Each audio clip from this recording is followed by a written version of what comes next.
এ মা, কি হয়েছে? মাছ তো সব খেয়েই ফেললাম, পড়ে রইলো মাথা। কি করব ভাবতে ভাবতে মনে পড়লো মুড়িঘন্টের কথা। যেই না ভাবা অমনি কাজ, বলে ফেললাম মাকে, দেখো এবার পদ্ধতিটা। আলু কেটে নিয়েছি, দেখো। আর মুড়িঘন্টের জন্য নিয়েছি অল্প গোবিন্দভোগ চাল, জিরে, গোটা জিরে, ফোড়নে দেওয়ার জন্য শুকনো লঙ্কা, তেজপাতা, গোটা গরম মশলা, এলাচ আর টমেটো। এটা আমি মিক্সিতে করে নিয়েছি, আদা আর জিরে বাটা। যাই হোক, এবার কড়াই বসিয়ে দিলাম।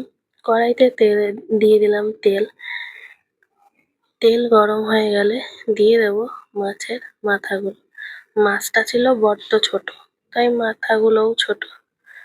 যাই হোক, মাথাগুলোকে উল্টে পাল্টে ভালো করে ভেজে নেব। এরপর ছিল কিছুটা মাছের তেল, সেটাও ভেজে আমি তুলে নিলাম।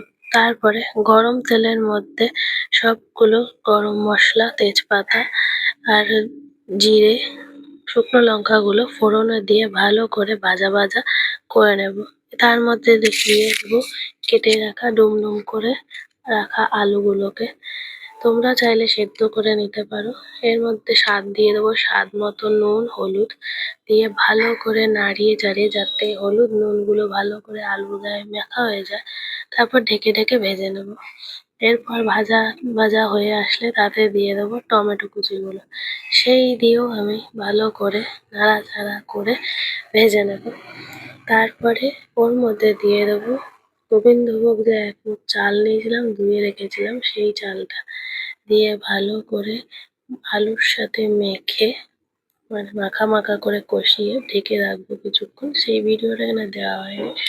তারপর দিয়ে দেবো যে মশলাটা করে রেখেছিলাম, সেই মশলাটা, সেটা দিয়ে ভালো করে নাড়িয়ে চাড়িয়ে ঢেকে, যেই কড়াইয়ের গা শুকনো শুকনো ভাব হয়ে যাবে, তখন সেই ঢাকনাটা তুলে তাতে দিয়ে দেবো পরিমাণ মতন জল, যে জলটা আলুগুলোকে সেদ্ধ হতে সাহায্য করবে।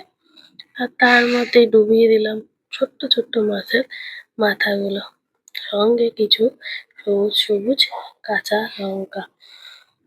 এইবার দেবো ভালো করে ফুটতে। তার মধ্যে দিয়ে দেবো আমি একটুখানি ঘি, গরম মশলা। এরপর ঢেকে ফুটিয়ে তরকারিটা শুকনো শুকনো হয়ে আসলে নামিয়ে ফেলবো। রেসিপিটা ভালো লাগলে সবাই ট্রাই করো, সঙ্গে থেকো, আমার চ্যানেলটাকে সাবস্ক্রাইব করো।